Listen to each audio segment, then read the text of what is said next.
بسم الله الرحمن الرحيم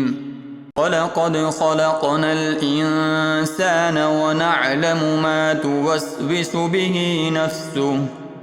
ونحن أقرب إليه من حبل الوريد إذ يتلقى المتلقيان عن اليمين وعن الشمال قعيد ما يلفظ من قول إلا لديه رقيب عتيد وجاءت سكرة الموت بالحق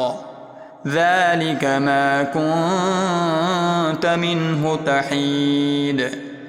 ونفخ في الصور ذلك يوم الوعيد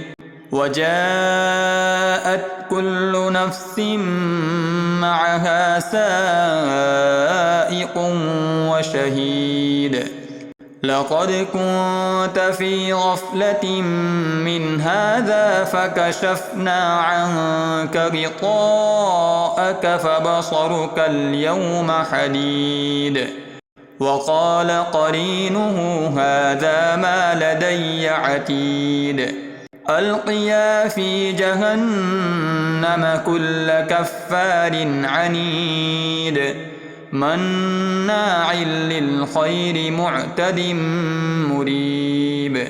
الذي جعل مع الله إلها آخر فألقياه في العذاب الشديد قال قرينه ربنا ما أطغيته ولكن كان في ضلال بعيد قال لا تختصموا لدي وقد قدمت إليكم بالوعيد ما يبدل القول لدي وما أنا بظلام للعبيد